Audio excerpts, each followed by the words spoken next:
In my lab, we're developing a brain-computer interface technique that's designed to tweak the brain in a way that may improve self-control ability. So I thought I'd begin with one example of successful self-control and one example of failed self-control.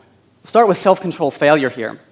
And in this clip, the boy is doing something called the marshmallow test, which involves leaving a kid in a room for 15 minutes alone with one marshmallow. The kid's task? Don't eat the marshmallow. And this clip takes place just after the experimenter leaves the room.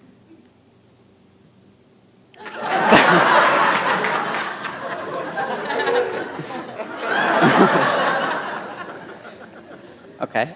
This next clip is an example of self-control success, and this is actually a home movie. Sit.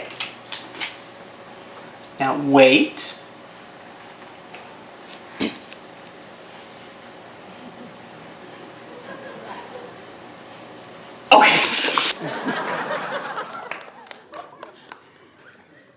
Okay. So we're all familiar with the need for self-control in everyday decision-making. We have to choose between saving and spending, between the gym and the couch, between carrots and cookies. And these decisions, the ability to exhibit self-control when you're making these kinds of decisions, can have very important consequences. Kids who have poor self-control go on to be adults who are more likely to commit crimes and to have financial problems. They don't play well with others, and they don't cope well with stress. And kids with poor self-control are more likely to grow up to be obese and to have many other health problems. And when you give a child a self-control test like this marshmallow task, something happens in the brain. And as a result of what happens in the brain, the kid either successfully resists temptation or fails to do so. Now, the evidence suggests that this kid who resists the marshmallow may grow up to be a healthy, wealthy, educated, socially competent, well-adjusted adult, while this kid who ate the marshmallow may end up, an unhealthy, uneducated, delinquent, socially incompetent inmate. So, if we can move people along this top row more and this bottom path less, that seems like a good thing. My interest as a researcher, what's going on here at the level of the brain that we might be able to intervene on in order to improve self-control ability? Of course, for that to work, we need to know a little bit about the neural mechanisms underlying self-control. What's going on in the brain when someone chooses carrots over cookies? And that used to be a black box. Fortunately, researchers have recently opened that black box. So we now know a little bit about what's happening in the brain when somebody resists the marshmallow. And because we know something about what's happening in the brain when somebody exhibits self-control, we may be able to actually intervene on those neural mechanisms to improve self-control ability. So we've been working for several years on a technique to do that, and it's called STRIDES, self-control training for increasing delay of gratification through EEG biofeedback with source localization, and you can see why we needed an acronym. And here's how it works. This is a representation of our brain-computer interface paradigm. And this region that's kind of glowing here is very important for self-control. As you can see, when that region lights up, the bar in the top panel goes up. When that region is not lighting up, bar goes down. Okay, so brain and bar are linked.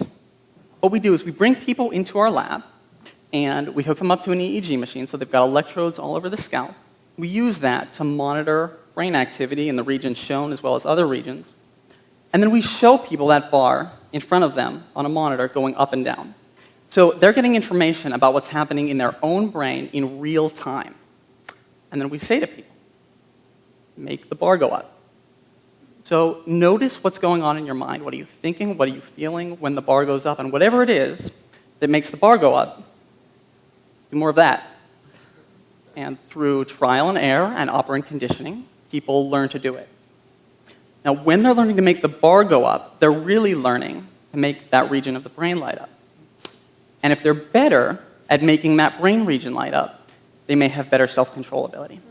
We recently finished a study of this approach, and these are the most important results. Blue line represents change over time in self-control performance for a control condition. Red line is change over time in self-control performance for the STRIDES group, the group that did this brain-computer interface training. And as you can see, for the control group, self-control plummets as time goes on. And that wasn't unexpected. That's observed in the literature more often than not. For the STRIDES group, on the other hand, the group that did this treatment, self-control did not decrease over time. And what that suggests is that this brain-computer interface kind of training may be useful for preventing the erosion over time in self-control performance that's typically observed in the literature. Now, we used to think of self-control as, an angel on one shoulder, devil on the other shoulder. The two battle it out, and that's what determines behavior. But we now know self-control doesn't look like that.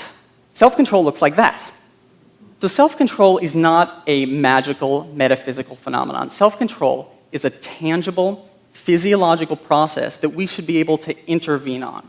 Many people believe that self-control is fixed, that you're born with a certain level of self-control. There's not much you can do to change that. And before we knew much about self-control, that was probably true, but we're learning more and more, and self-control is becoming more malleable. And I suspect that we'll soon have widespread access to technologies like this that will allow people to exercise the neural mechanisms underlying self-control in a manner that's very similar to how you might exercise a muscle. And that's going to allow people to transcend the limitations of their innate levels of self-control. Thank you.